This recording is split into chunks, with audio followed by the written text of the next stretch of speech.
विठ्ठल आवडे देवासी तो ऐका प्रकार नामाचा उच्चार रात्रंदिवस तुळशी माळ गळा गोपी चंदन टिळा हृदयी कनवळा वैष्णवांचा देवालाही आवडतं ऐका शबरी माता मातंग ऋषीनं सांगितलं शबरी कशी आली काय आली सगळं हकीकत सांगितली लग्नामध्ये 12 बोकडांची दावत दिली म्हणून 12 बोकडांचा जीव वाचावा म्हणून शबरी माता त्या राजाचा घर सोडून म्हणजे आपल्या बापाला सोडून जंगलात गेली मातंग ऋषीची भेट झाली मातंग ऋषीला सांगावं घडलेली सगळी हकीकत मग तिच्या कुळामध्ये माहित नाही देवकर्ण माहित नाही पण मातंग ऋषीचा सहवास झाला आणि सहवासामुळे संगतीमुळे शबरी माता त्या ठिकाणी भगवान परमात्म्याची भक्ती करू लागली मातंग ऋषीने सांगावं शबरी अरे देवाच्या मंदिरात जाण्याची गरज नाही जर देव भेटावा असं वाटत असेल मी सांगतो त्या शब्दावर लक्ष ठेव तू रोज इथं भगवंताची आराधना कर एक दिवस प्रभू रामचंद्र तुला भेटायला येतील ऐका प्रभू रामचंद्र तिला म्हातारी झाली तारुण्याची म्हातारी झाली प्रभू रामचंद्र शबरी मातेला भेटायला आले एवढा आनंद झाला रोज 5 किलोमीटरचा रस्ता झाडावा फुलं टाकावी रोज गोड बोर चाखून ठेवावी आंबट बाजूला टाकावी आणि प्रभू रामचंद्र ज्यावेळेस आल्यानंतर शबरीला आनंद झाला आसन काही नव्हतं दगडाचं आसन शबरी मातेनं बसायला दिलं दगड होता त्या दगडावर बसायला दिलं ऐका संत आपल्या घरी आल्यानंतर महिला मंडळ संतांची पूजा कशी करावी पाद्य पूजा आधी करावी शबरी मातेनं ठरवलं प्रभू आले म्हणून त्याचे पाय धुवावे पण शबरी माता जंगलात राहत होती अन्न माहित नव्हतं फळं खात होती पाणी आपल्या पोसनं पित होती आता मात्र माझ्या रामाची पूजा कशी करावी देवाची पूजा कशी करावी शबरीला प्रश्न पडला पण मनात विचारला तिच्याकडं पात्र नव्हतं पाय धुण्यासाठी पात्र नव्हतं पण भक्तीच्या शक्तीच्या जोरावर दगडीवर बसवलेल्या प्रभूकडं गेली जवळ गेली पाय जमिनीला टेकलेले होते भगवंताने अंतकरण ओळखलं तिला नेमकं काय करायचं आहे पाय उचलून घेतले भगवंताने हाताची दोरी ओंझळ केली भांडे नव्हते हाताची ओंझळ केली आणि शबरी मातेला पाय धुवायचे होते देवाचे डोकं टेकवलं पायावर आणि पाणी नव्हतं म्हणून काय केलं तर आपला भाव निर्माण केला दोन्ही नैनांमधून अश्रुधारांनी पाय धुतले नैनी नीर लोटे हृदयी प्रगटे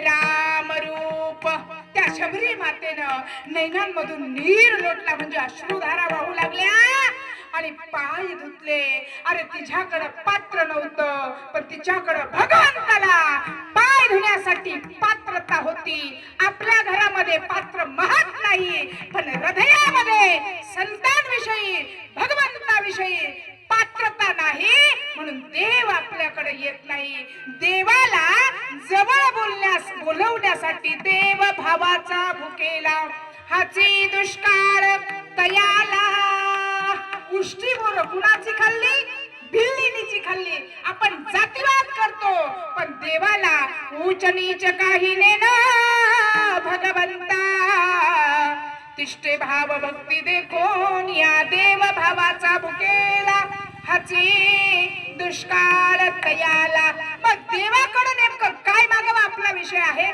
घड्याळाकडे जर पाहिलं तर घड्याळ पुढे चाललंय हे घटिका यंत्र जैसे परिभ्रमेगा घड्याळाचं काट पुढे चाललंय पण अगदी शांत आहात म्हणून अजून आपण अभंगाला हात घातला नाही आणि म्हणून भगवंताकडे आज मागणं मागायचं आहे नेमकं काय मागावं कुणाकडे मागावं हे कळालं पाहिजे आणि मागणाऱ्याचा अधिकार काय आहे ज्याच्याकडे मागायचं आहे तो तेवढा सडगुण ऐश्वर्य संपन्न आहे का आजच्या अभंगामध्ये नारायण महाराज भगवान परमात्म्याला सांगतात आमचं काही मागणं नाही पण आमच्या घराची परंपरा आहे आमचं व्रत आहे देव तू केशव आहेस तीर्थ तुळशी आहेस नाही का आणि आमचं व्रत एकादशी आहेत याच्यापेक्षा आम्हाला दुसरं साधन लागत नाही देवा ही जी परंपरा आहे ती टिकून राहावी म्हणून मी प्रार्थना करतो तुकोबारायांचे अभंग बघावे नाथ महाराजांचे अभंग बघावे ते सुद्धा सांगतात हेची दान देगा देवा तुझा विसर संतांच्या मागण्या देव तुकोबराय सांगतात तुझा विसर होऊ देऊ नको देवा हेच मला मागणं दे. आणि नाथ महाराज मागणं मागतात भक्ती प्रेमाविना नाना नको देवा.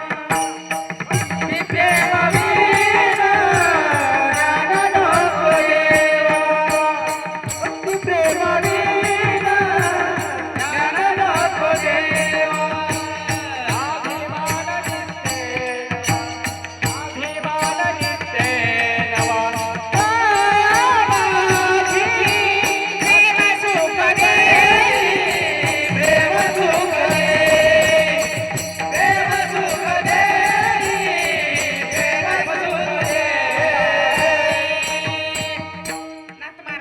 भक्ती प्रेमाविना नाना नको देवा.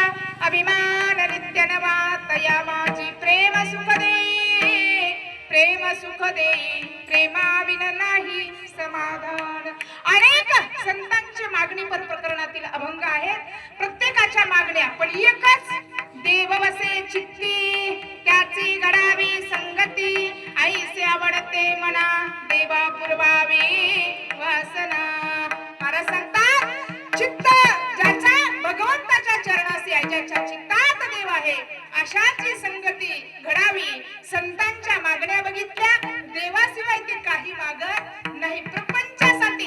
कारण तो जर आपलासा झाला तर तो देणारा आहे. कारण काडीची माडी करणारा आपण पैसा कमवतो करतो म्हणून नाही होत त्याची विशेष कृपा होते म्हणून लक्ष्मी आपल्या जवळ येते. ऐका ना एकदा काय झालं भगवान परमा आपण जसं पती पत्नी एखादं काम नसलं की निवांत बसतो तसं भगवान विष्णू परमात्मा आणि लक्ष्मी माता निवांत बसले असता काय झालं निवांत बसले होते आणि चर्चा चालू झाली. आता बाया या काही माणसांना ऐकत नाही. बाया एक पट जास्तच असतात.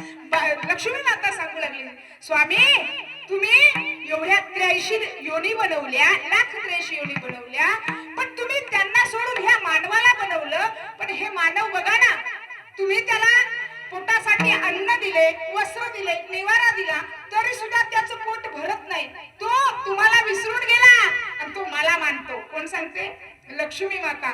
तो माझ्या पाठीमागे लागलाय तो मानव तुम्हाला विचारत नाही.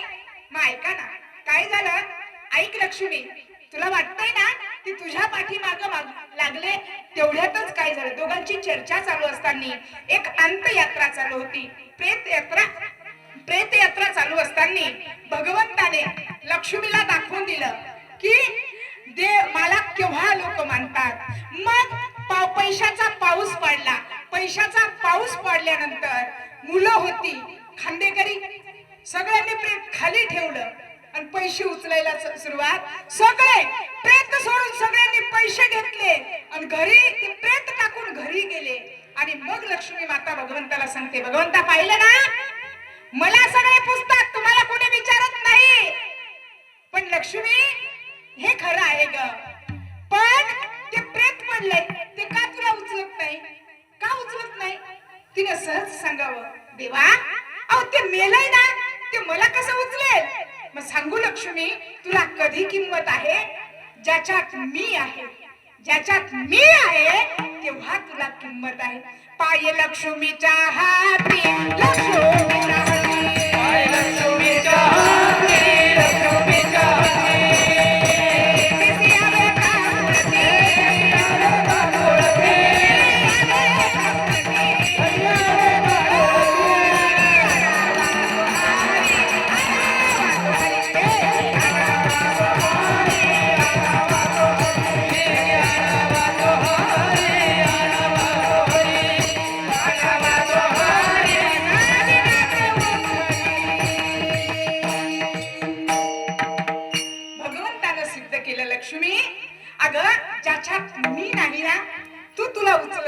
जोपर्यंत मी प्रत्येकाच्या शरीरात आहे तोपर्यंत तुला किंमत आहे. एकदा की मी त्याच्यातला निघून गेला नका वारा खाली राहिला पसारा नाही कुणाचे कुणी तुझे नव्हे रे कोणी अंती जासले एकदा रे प्राण्या माझे माझे म्हणून अल्प आयुष्याचं हे मानव जन्म आहे. 100 वर्षाचं गणित दिलंय. ओरिजिनल आयुष्य आपलं 40 वर्षाचं आहे. पण हे प्राणी, 3 प्राणी गेले देवाकडं. कुत्रा गेला, गाढव गेला आणि अजून कोण गेला? बैल गेला. तिन्ही प्राणी देवाकडे गेले.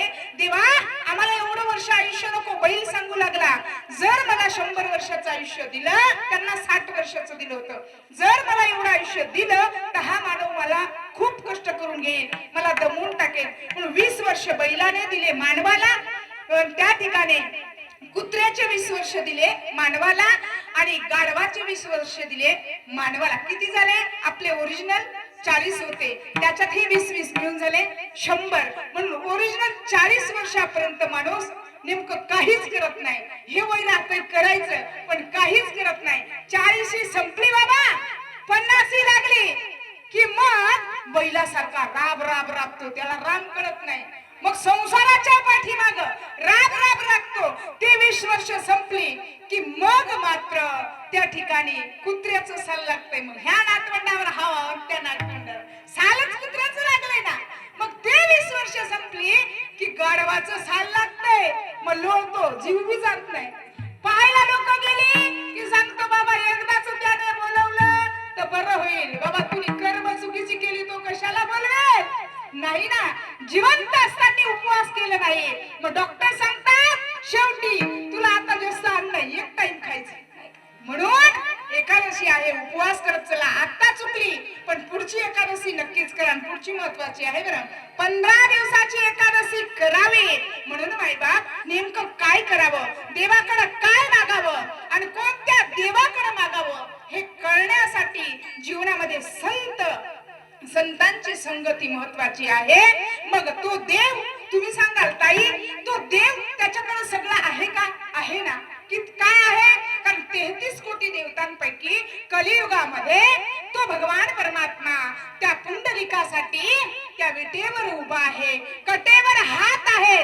तो देव सांगतो, माझ्या जवळ जो आला तो त्याला हा संसार रूपी सागर कमरे एवढा. काय सांगतो? माझ्या जवळ आलात तर तुम्ही संसार सागर हा कमरे एवढा आहे, तुम्ही बुडणार नाही. माझ्या चंद्रभागेमध्ये स्नान केलं, माझ्या कळसाचं दर्शन केलं, त्याचा उद्धार होईल. आणि या संसारा उठा वेगी करा, शरण जा उद्धार.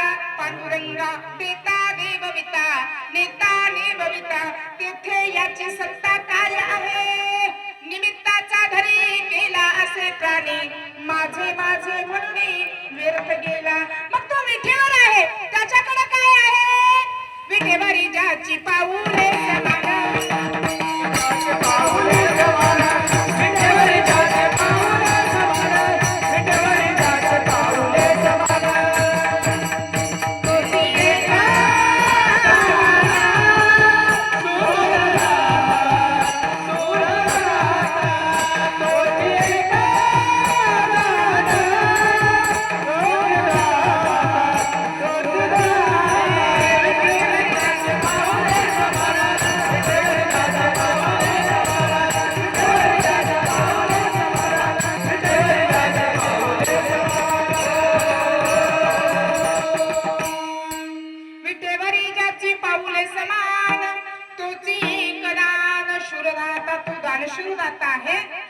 आषाढी जवळ आली, चंद्रभागेचं स्नान करा असं म्हणतात. आषाढीला 33 कोटी देवता चंद्रभागेमध्ये स्नान करतात, सगळ्या नद्या एकत्र येतात. म्हणून कळसाचं जरी दर्शन झालं पण चंद्रभागेचं स्नान झालं पाहिजे. आणि म्हणून आषाढी कार्तिकी विसरू नका माझ. भगवान परमात्मा सांगतात, जो आषाढी आणि कार्तिकीला माझ्या जवळ येतो त्याला मी सुखरूप करतो. सुखरूप ऐसा तुझा कोण सांगा, माझ्या पांडुरंग सारिखा तो. अरे त्याच्यासारखा सुखरूप कुणी नाही. ज्याला ज्याला विचारा इथं उपस्थित नामधारक आहेत, किती आनंद आहे. नुसता कानावर रामकृष्ण हरीचा छंद, तो नाद ऐकला की माणसाला झोप लागत नाही. आजारी पडलेला पेशंट उठून बसतो, ही नामाची ताकद आहे. म्हणून मायबाप देवाकडे का जावं, तर तो देव आपल्याला सुख देतो, देव विसावा देतो आणि देव आपल्यासारखा करून घेतो. पण कुणाच्या संगतीमध्ये, संतांच्या संगतीमध्ये जाल तर तो देव म्हणजे तुकोबराय सांगतात, माझ्या सद्गुरूने माघ शुद्ध दशमी पाहुण गुरुवार केला अंगीकार तुका म्हणे स्वप्नात रामकृष्ण नामाचा जप दिला आणि या रामकृष्ण नामाचा मंत्र घोषाच्या बळावर देव पहावयासी गेलो तिथे देवाची हो ठेलो मी देव बघायला गेलो आणि मीच देव झालो म्हणून तर तुकोबारांना काही लोक सांगायची तुका येड्या का ते वेडे होऊन गेले भजनामध्ये नाही का ब्रह्मानंदे लागे टाळी ब्रह्मानंदे लागे टाळी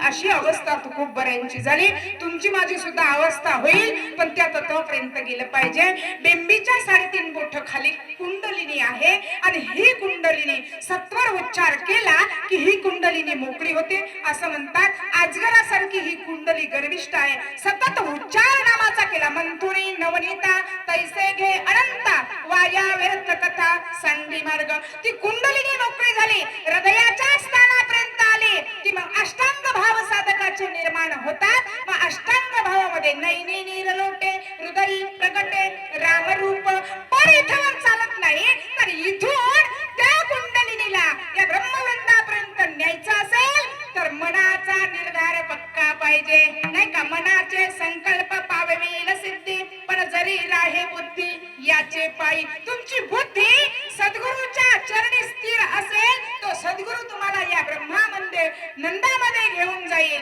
मग या ब्रह्मानंदामध्ये तारी लागली सोमनाथाची कशी तारी लागते ऐका हे मंदिर आहे मंदिरात जाण्याच्या आधी आपण घंटा वाजवतो की नाही तसं देहरूपी हे मंदिर आहे हे देहरूपी मंदिरामध्ये आत्मा हा परमात्मा आहे साधकांनो आत्मा हा परमात्मा या परमात्म्याचं तुम्हाला दर्शन घ्यायचं असेल तर सोमनाथाची तारी वाजवावी लागेल सोमनाथाचा घंटा वाजवावा लागेल आणि एकदा की सोमनाथाचा घंटा वाजला की वाजती चौघड्या ध्यानाचा सोमनाथ ध्यानाचा येतील गुरुराजा आवयाची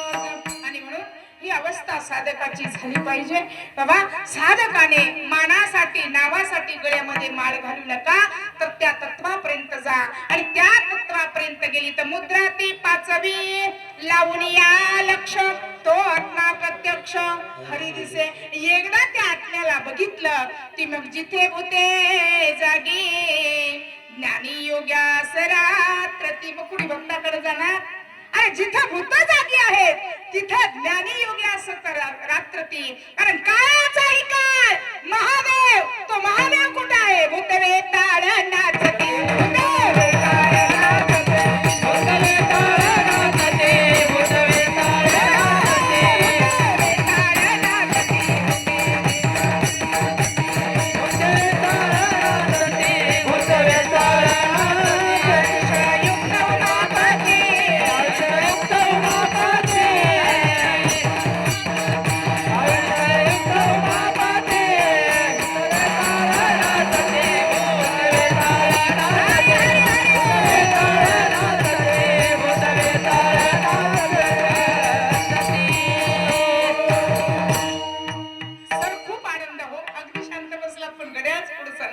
भूते वेताळ नाचती हर्षयुक्त उमापती जिथे भूते ज्ञानी योगी असरात्रती सच्चिदानंद गिरोबा महाराज सांगतात की बाबा ज्ञानी माणसाने खंत करू नये. ज्या दिवशी तुमचा माझा जन्म झालाय त्या दिवशी मृत्यू होणार आहे. पण ऐका, मिळालेलं मानव जन्म अल्प आयुष्याचं हे 100 वर्षाचं गणित तेव्हा मी सांगितलं. पण हे 100 वर्षाचं गणित बालपण गेले नेणता, तारुण्यामध्ये विषुवृत्ता, मरे मागुता जन्म गेले नाही का. म्हणून माणसाने तरणा या गौरव दादाच्या वयामध्ये असताना परमार्थ करावा. एकदा की पाठीचा कणा ढिल्ला झाला ना, ध्यान धारणा करता येत नाही. ध्यान धरण्याशिवाय आतमधला भगवंत कळत नाही. बरं, तुम्ही एवढा ढीग जरी वाचला नसेल ग्रंथांचा तरी नाही कळणार. गुरु शिवाय ते ज्ञान प्राप्त होणार नाही. म्हणून सद्गुरूला शरण गेलं पाहिजे. आणि देवाला काय आवडतं? जो संतांच्या नामाचा उच्चार करतो त्याला त्याच्या जवळ देव राहतो. देव ज्याचं जो संतांना पूजतो, संतांचं नाम चिंतन करतो, तो देव त्याच्या घरी वास करतो, अखंड वास करतो. आणि म्हणून देवाकडे काय मागावं हे आपल्याला कळालं पाहिजे. नारायण महाराज आजच्या अभंगामध्ये एकादशीचं व्रत आमच्या घराची परंपरा आहे. कारण या एकादशीचं महाराज सांगतात, या एकादशीचं व्रताचं पालन केलं. कुणी पालन केलं? ऐका, एक रखमागंध राजा. कोण रखमागंध राजा? तर भगवान कृष्णाचा मेहुणा